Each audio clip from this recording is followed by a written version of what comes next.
اهلا بيكم معانا في مخمخه، البودكاست اللي احنا دايما متعودين نفتح فيه مواضيع من قلب الحياه ومن قلبنا. سينا، اهلا يا دينا. سينا، فاكره الحلقه اللي ما اخدناش بالنا فيها لما كانوا بيصورونا بتاعه التخن؟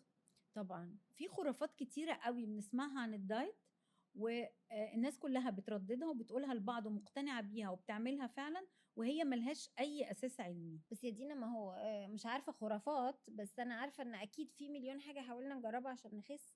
وانا ببقى سمعت عن فكره بروح رايحه قايله لك عليها، انتي تقولي لمين، فنقعد نقول لبعض يمكن لعل وعسى يحصل اي حاجه ونخس. ايوه، بس هي فعلا حاجات بتبقى مش بتخسس دي. ايوه يا دينا، طبعا عندك حق.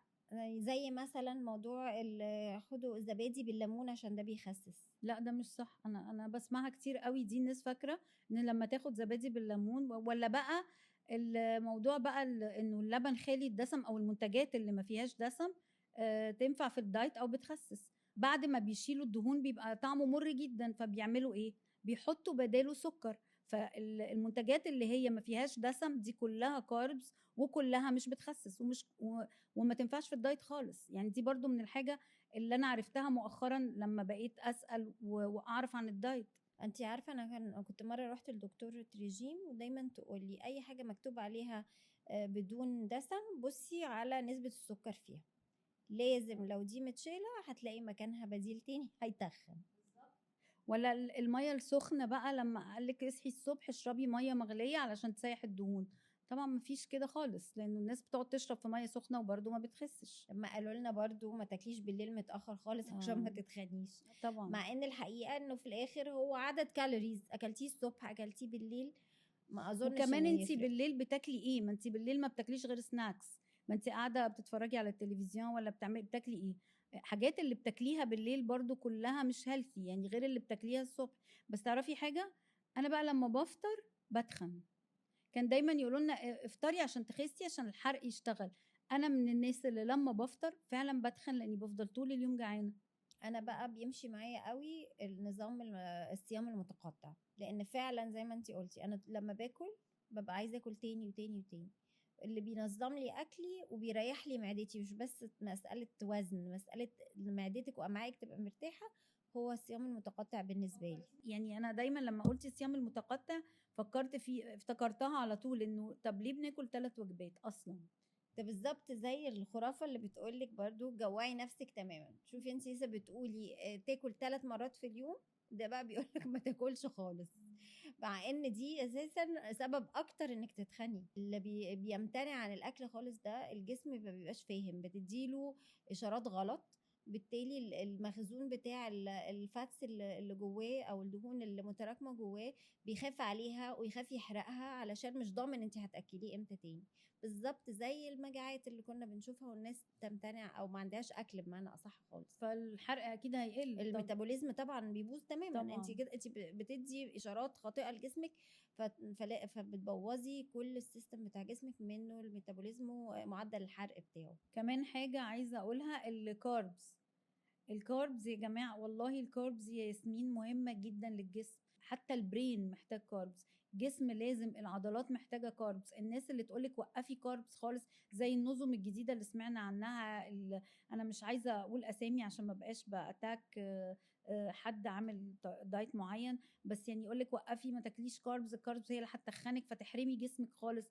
بالعكس، هو الكاربز اي حاجه بالمعقول الجسم محتاجها، لان الكاربز دي هي اللي بتديكي طاقه، هي دي اللي بتخليكي تحرقي، بتأثر على الميتابوليزم والعضلات. فاحنا محتاجين كاربز، الكاربز مش ضدك عشان تخسي على فكرة. فبقى بيحصل ايه؟ ان الناس مش بتفهم ان الكاربز دي مهمة جدا لجسمها. ليه؟ لان هي بتقول انا اول ما هبطل كاربز هخس بسرعة، فبالتالي بيوقفوا الكاربز وبيلاقوا نفسهم خسوا بسرعة. بس انت عارفه، هو طبعا الواحد نفسه يخس ويخس بسرعه جدا، بس حقيقه الامر ان انت لما بتمنعي كاربس خالص او بتخسي عموما في اي نظام ريجيم بيخسسك بسرعه قوي، اعرفي ان ده نزول ميه من الجسم، دهون على الكبد، ولكن مش نزول حقيقي.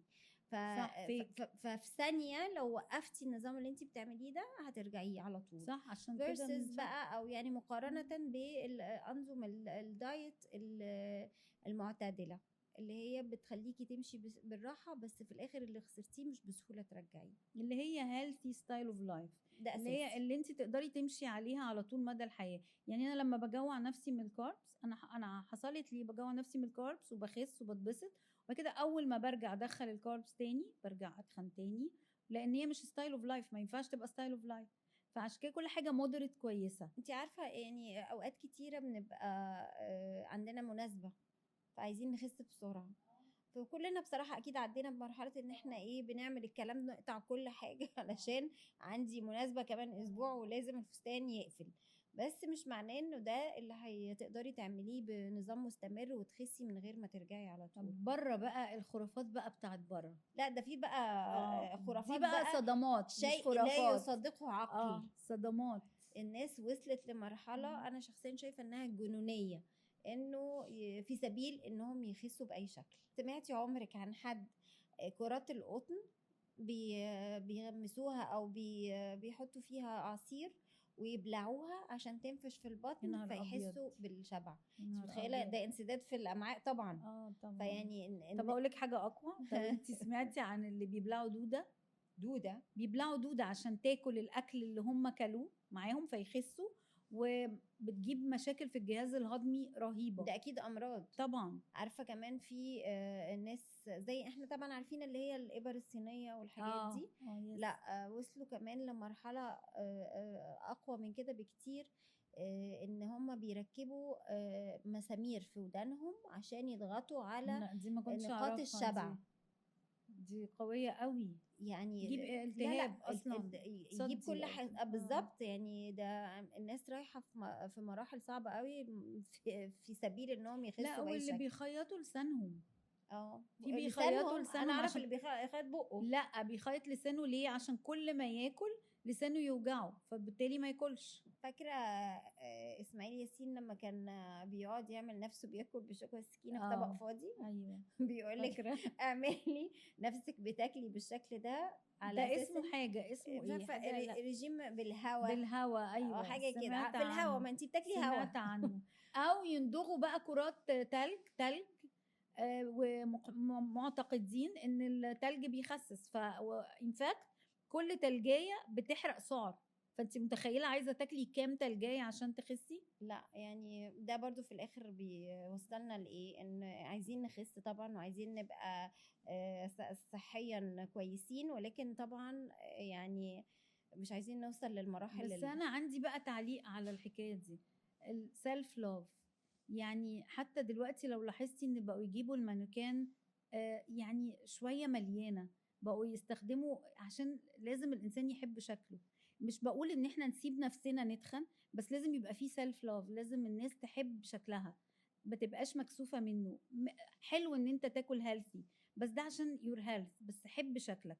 هو عارفه المايند سيت بتاعنا لو هو اتغير، يعني انا مثلا لما اروح اعمل دايت الاقي نفسي باكل اكتر، لان المايند سيت بتاعي خلاص انا حارمه نفسي من حاجه فعايزاها. لكن وانا اكسبت او اقبل نفسي، لا لما بحس ان انا خلاص اقدر اخس. الموضوع المفروض يكون ابسط من كده بكتير، ما نضغطش على نفسنا لدرجه ان احنا الحاجات اللي احنا سمعناها دي. وانتوا كمان بقى يا ريت تشاركونا افكاركم في الكومنتس وتقولوا لنا عملتوا ايه.